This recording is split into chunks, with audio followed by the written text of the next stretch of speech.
అందరికీ నమస్కారం అండి. ఈరోజు వైజాగ్లో ఒక వినూత్నమైన కార్యక్రమానికి శ్రీకారం చుట్టడం జరిగింది సిపి గారు బాక్షి గారి ఆధ్వర్యంలో.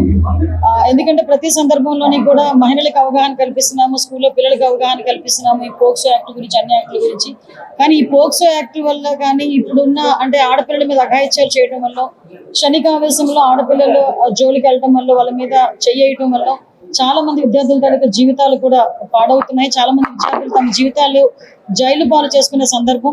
అదే విధంగా వాటిని తట్టుకోలేక కొంతమంది తల్లిదండ్రులు కూడా సూసైడ్ చేసుకునే పరిస్థితులు కూడా చాలా మాక్సిమం అందరూ చూస్తున్నాం. ఈ నేపథ్యంలో కంపల్సరిగా ఒక చట్టాల మీద అవగాహన అన్నది పిల్లలకి రావాలి, ముఖ్యంగా మగపిల్లలకి రావాలి. వాళ్ళకి కూడా వాళ్ళ భవిష్యత్తు మీద ఆశలు చిగురించాలి, వాళ్ళ భవిష్యత్తుకు ఒక భరోసా కల్పించాలనే ఉద్దేశంతో ఈ రోజు ఈ కార్యక్రమాన్ని కూడా తీసుకోవడం జరిగింది. మా కార్యక్రమానికి ఒకటే, ఈ రోజు ఏదైతే నారా లోకేష్ గారు మేము అపోజిషన్ లో ఉండేటప్పుడు ఆయన పాదయాత్ర చేస్తున్నప్పుడు ఉన్న సంఘటనలు బేస్ చేసుకొని ఒక కరిక్యులం అన్నది మనకి సిస్టమ్ లో రావాలి, విద్యా వ్యవస్థలో రావాలి అని చెప్పి ఆయన కోరుకున్నారు. ఎందుకనంటే చాలా మంది చిన్నపిల్లలు అంటే ఆడపిల్లల్ని గౌరవించే పరిస్థితుల్లో కానీ, ఆడపిల్లల మీద అఘాయిత్యాలు చేసేటప్పుడు కానీ, వీటన్నిటికీ కూడా ఒక తల్లిని చెల్లిని ఎలాగా గౌరవించుకోవాలి, ఒక మహిళను ఎలా గౌరవించుకోవాలన్న తత్వం డెఫినెట్ గా చిన్నపిల్ల స్థాయి నుంచి కూడా రావాలి అని ఒక మంచి ఉద్దేశంతో ఆ రోజు లోకేష్ గారు తీసుకున్న నిర్ణయం. ఈ రోజు దానికి అనుగుణంగా ఈ రోజు మేము విశాఖపట్నంలో స్టార్ట్ చేసాం. ఈ రోజు అందుకే వైస్ ఛాన్సలర్ గారిని కూడా ఇక్కడికి రప్పించడం జరిగింది, ఒక ఇంటలెక్చువల్ కూడా రప్పించడం జరిగింది. వీళ్ళ తాలూకా ఆలోచన తీరుతో, అదేవిధంగా వీళ్ళ తాలూకా సహాయ సహకారాలతో, ఒక సైకాలజీకి సంబంధించిన అంశాలతో కూడిన ఒక కరిక్యులం ని తయారు చేసి రాబోయే కాలంలో కూడా గౌరవ నారా లోకేష్ గారి చేతుల మీదుగా అది కూడా ఏర్పాటు చేయాలి అన్నది మా ఉద్దేశం. అదేవిధంగా స్వీయ క్రమశిక్షణ అన్నది, ప్రజాహితం అన్నది ఒక స్లోగన్ గా కూడా తీసుకొని రాబోయే కాలంలో ఈ రోజుకి మేము ఏదో క్రైమ్ ఆపేయగలము, ఆపేస్తామని మేము చెప్పట్లేదండి. ఈ కరిక్యులం వల్ల ఫర్దర్ వన్ ఆఫ్టర్ డే కంపల్సరీగా అది ఆగుతుంది, ఎంతో తగ్గుతుంది అన్న ఆలోచన అయితే మా అందరికీ కూడా ఉండాలి.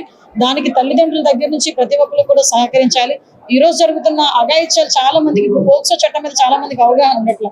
వీళ్ళేదో మొన్న సినిమా వచ్చిన తర్వాత సినిమా చూస్తున్నారు, సినిమాగే చూసి పక్కన పెట్టడం కాదు, ఇది మన లైఫ్ లో జరిగితే మన పెయిన్ ఎలా ఉంటది అన్నది కూడా ఆ పిల్లలకి తెలియాలి. అదేవిధంగా పోక్సో చట్టాలకి సంబంధించి ఈ రోజు మనం మేము చేసుకున్న అనాలిసిస్ బట్టి చూసుకుంటే అరౌండ్ 59% పోక్సో కేసెస్ లో చాలా మంది ఇబ్బందులు పడుతున్న యువకుల్లో 19 సంవత్సరాల నుంచి 25 సంవత్సరాల లోపు ఉన్న వాళ్ళు 59% ఉన్నారు. అదేవిధంగా చిన్నపిల్లలు వాళ్ళు కూడా మైనర్లు, అబ్బాయిలు కూడా మైనర్లు ఉన్న వాళ్ళు అరౌండ్ 20% ఉన్నారు.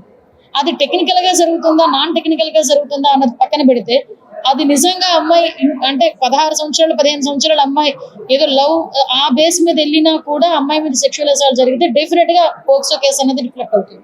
సో నేనేంటంటే మిమ్మల్ని అందరినీ కూడా నేను కోరుకునేది ఒకటే, ఈ రోజు మనందరూ కూడా సమాజంలో ఒక బాధ్యత ఉంది, మన సొసైటీ లేకపోతే మన పిల్లలు కూడా మన భవిష్యత్తు కూడా ఉంది. డెఫినెట్ గా ఈ చట్టాల మీద అవగాహన పత్రికా సోదరుల ద్వారా కూడా ప్రతి పిల్లలకి కూడా చేరవేయాలని, ప్రతి తల్లిదండ్రులు కూడా చేరవేయాలని కోరుకుంటున్నా. ఈ రోజు చాలా మంది ఏమనుకుంటారంటే ఎప్పుడో కోర్టులో పడతాయి, కోర్టులు ఎప్పుడో తేలుస్తాయి, మాకెందుకులే శిక్షలు పడతాయి, అప్పటికి ఎవరికి తెలిసిలే అన్న ఫీలింగ్ లో చాలా మంది ఉండేవారు. కానీ ఈ రోజు పరిస్థితి ఏంటంటే పోక్సో చట్టాలకి డెఫినెట్ గా కంపల్సరీగా ప్రతి ఒక్క చోట కూడా స్పెషల్ కోర్ట్స్ ఉన్నాయి. ఇమీడియట్ గా జడ్జెస్ అందరూ కూడా చాలా తొందరగా కూడా కన్విక్షన్ ఇస్తున్నారు. మీకు రీసెంట్ గా విజయనగరం జిల్లా చాలా సందర్భాల్లో చెప్తూ ఉంటాం, మీకు 25 సంవత్సరాల కన్విక్షన్, ఒక 6 ఏళ్ల చిన్న పాప మీద సెక్షువల్ అసాల్ట్ జరిగితే వితిన్ అతను బెయిల్ రాకుండానే బయటకు వచ్చిన పరిస్థితి. మొన్న రీసెంట్ గా ఒక తల్లిని చంపి కూతురి మీద మెడ మీద కత్తితో కోసిన పరిస్థితి. ఆ అమ్మాయి కూడా మైనర్, ఆ అబ్బాయికి ఈరోజు పోక్సో యాక్ట్ వర్తిస్తుంది.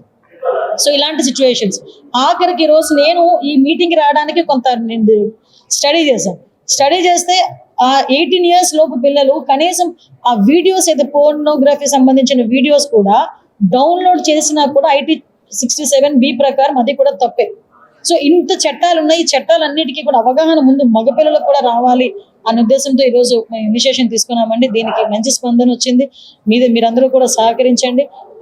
తల్లిదండ్రులు అదేవిధంగా అందరికీ కూడా అవగాహన కలగాలని మనస్ఫూర్తిగా. కొంత క్షణికావేశం అండి. ఇప్పుడు ఎవరో ఒక అబ్బాయి ఉంటాడు, నేను ఒక అబ్బాయి, నాకు కొడుకున్నాడు.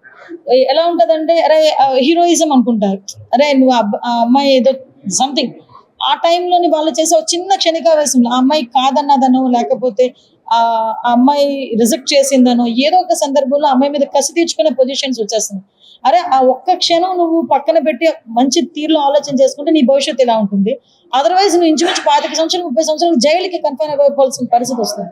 ఇందులో మనం అబ్జర్వ్ చేసుకుంటే అమ్మాయిలు ఎంత బాధపడుతున్నారో, అబ్బాయిల తల్లిదండ్రులు, అబ్బాయిల తల్లికి జీవితాలు కూడా అంతే నాశనం అవుతున్నాయి. సో ఇది రెండు కూడా బ్యాలెన్స్ చేయాలని ఒకే ఒక కాన్సెప్ట్ తో మేము ఈరోజు తీసుకోవడం జరిగిందండి. దీనికి మీరందరూ కూడా సహకరించినందుకు థ్యాంక్స్. రాష్ట్ర వ్యాప్తంగా అన్ని జిల్లాల్లోని కూడా మా పోలీస్ డిపార్ట్మెంట్ వాళ్ళు అవగాహన కల్పిస్తాము. అదేవిధంగా స్టేట్ లెవెల్లో కూడా గౌరవ నారా లోకేష్ గారితో కూడా ఒక మ్యాసివ్ ప్రోగ్రామ్ కూడా చేయడానికి ఆలోచన. టీడీపీ గవర్నమెంట్ వచ్చిన తర్వాత పలానా వ్యక్తిని హౌస్ అరెస్ట్ చేశారని కానీ, పలానా వ్యక్తిని నిర్బంధించారని కానీ ఒక్కటి చెప్పండి. మేమైతే చాలా క్లారిటీగా ఉన్నాం. ఇంతకు ముందు మళ్ళీ జగన్మోహన్ రెడ్డి గారు శంకుస్థాపనకు వస్తున్నాడంటే నా ఇంటి ముందు 10 పోలీసులు, పల్లా శ్రీనివాస్ గారి ఇంటి ముందు 10 మంది పోలీసులు, మమ్మల్ని బయటికి రాకుండా మా ఇంటి ముందు కుర్చీలు వేసుకొని 2 కానిస్టేబుల్. ఈ కల్చర్ పోయిందండి.